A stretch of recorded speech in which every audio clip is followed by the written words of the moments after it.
Hey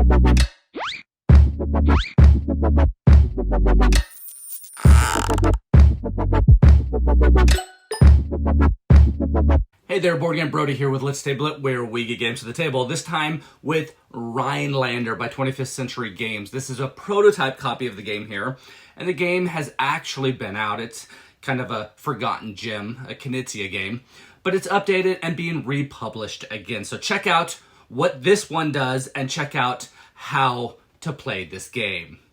This is a game that has a feel of Acquire, if you have ever played that game, except less extra stuff. Straight to the tactics on this one. It has some similarities to Tigris and Euphrates, I have been told, except this one is, not as complicated as that one. And you can understand the rules and know what's going on a lot quicker than when playing Tigris and Euphrates. Anyways, depending on the number of players in the game, you will have a different number of knights and possibly a different number of cards. For example, in a two-player game, you don't use any spaces or cards over the 40 space from the board or cards. Players take turns in a clockwise direction, and on a turn, you will select one of your 5 cards from your hand and play it. This card can do one of two things. First, you can use the card and place a knight of your color on the board matching the number from the card to the board. There are 2 land spots and 1 water spot for each number, with some spaces that share a space. Each space can only have 1 knight token on it or 1 wall, which we'll talk later. So your knight can go on a space matching the number on your played card. This has to be a land space first, but if both land spaces are filled with knights already, then you can play it on the water space. If all are occupied, then you cannot place down a knight. Or the second option is that you can use a card and place a knight on an empty land space that is adjacent to a space with your own knight on it already, but also a space that is also not adjacent to a space with an opponent's knight. A water space cannot be occupied in this second way. So again, play a knight on the number of that card or on the space next to an already placed out knight of yours that doesn't actually touch another player's knight as well. Okay, so as you place out your knights, if there is ever at least 2 or more knights adjacent to each other, a duchy is formed. And this can be the same color knights or actually also different colored knights. A player takes control of a duchy when they have more knights in the duchy than any other player, and they place down a duke beside that duchy to claim it. Knowing this, you can form a separate duchy and try to take over other players' surrounding duchies as well, or try to form ways to grow and overtake the most duchies. There are cities, castles, and churches that are randomly placed out on different places from, game to game with the tokens, and the players whose duchy is adjacent to those own them, and they each do something a little bit different. Cities count as points shown on them, either 2, 3, or 4 points. In addition, each duke counts as 1 point for that duchy. The value of a duchy is made up of the total value of all of its cities, castles, and churches plus 1 for the duke. If during play a new knight is added to a duchy and another player has more knights in that duchy than the current duke, then the ownership changes. The old duke is removed and they will score the value of their duchy, which is what it is prior to, the current player adding to it. If a current duke still has majority of knights in a duchy, even if a player adds one of their knights to it, then the current duke remains and no changes of ownership is done. So a new duke is only placed if the player has more knights in the duchy than any other player. If 2 players have the same amount of knights in a duchy, then no new duke is placed. Also, if a knight is placed adjacent to 2 or more current duchies, they become combined to form a large duchy. If there is a tie when this happens, all dukes are removed, leaving the duchy without an owner. The removed dukes score their values of their old duchies when they're taken off. Now, if you have a duke that includes a church, you receive a cloak. And the player who has the most dukes with cloaks than any other player, they get the bishop to place in front of them. At the end of the game, the player with the bishop gets 5 points. But in the advanced way of playing this game, which I encourage you to play, but is, not recommended for a 2-player game, but the bishop brings a special power.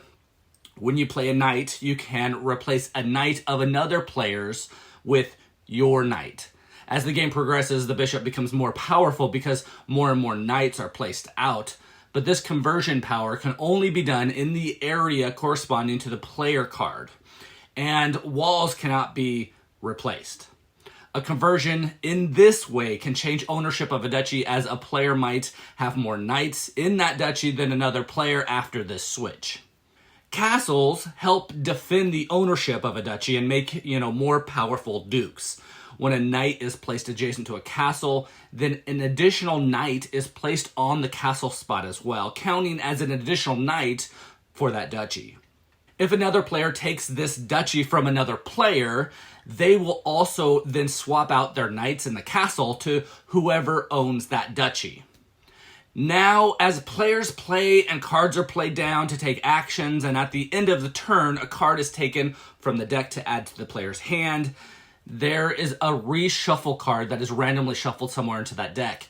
And when that comes out, the discard pile is then reshuffled together with the remaining deck to form a new deck, and then play continues. This can place the same cards back into play, which can cause more stuff to happen in this game. This includes eventually playing in the same spots, in the land spots, which were maybe taken, to combine duchies and change the game in those regards. Now, the last thing to mention, in the advanced version, you also start with 3 walls, and during a turn, you can also place a wall in addition to a knight. This wall can be placed on any empty land space on the board, and it will guard against another player connecting duchies through that land spot. So, if you have something large, you might want to protect it. Players continue until a player places all of their knights of their color onto the board. Players will then score their duchies, including cities that they are connected to. Some might be connected to castles, which, doesn't add points, but it makes it stronger for that player to control that duchy. And then some will be connected to churches, which might give a player the bishop and have that special conversion power as well. But then at the end of the game, each duke now costs 5 points instead of the 1 during the game. So the reward is greater to control duchies all the way to the end of the game. The player with the bishop also scores an additional 5 points at the end of the game. The player then with the most points wins the game. Now, in addition, there are 3 separate modules you can choose to add into this game, and you can choose just one to add in, any 2 of them, or all 3 of them if you'd like. The first is the landmarks. The landmarks will take the place of the churches, and 7 of the 12 landmark tokens will randomly be mixed in with the other tokens and placed out during setup. Each landmark token has a matching card.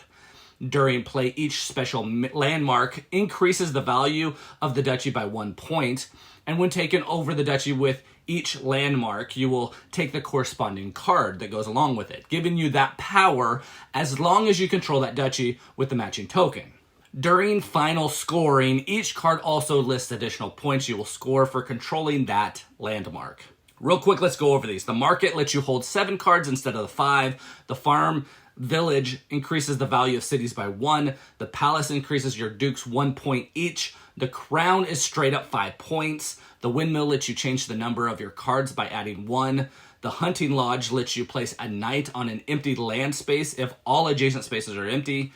The armory lets you treat spaces with walls like empty spaces, and if you place a knight on one of these spaces, you can remove the wall. The laborer lets you treat water spaces like land spaces. The stables let you discard 1 unused wall to change the number on your card to whatever number you wish.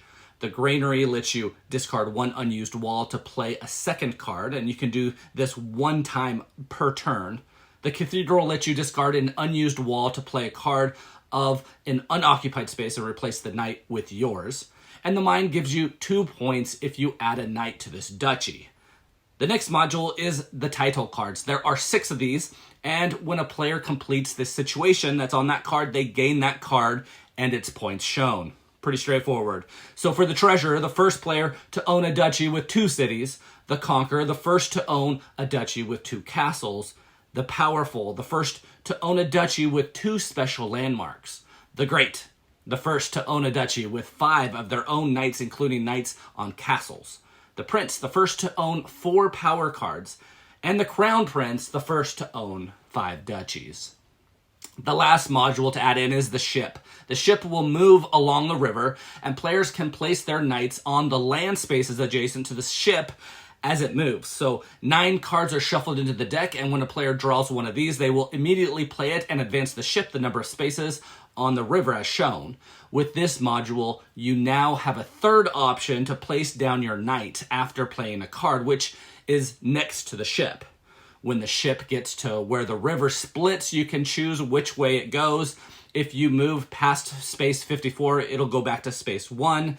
If the ship ever lands on a space occupied by a knight, you will move it forward until it hits an empty water space.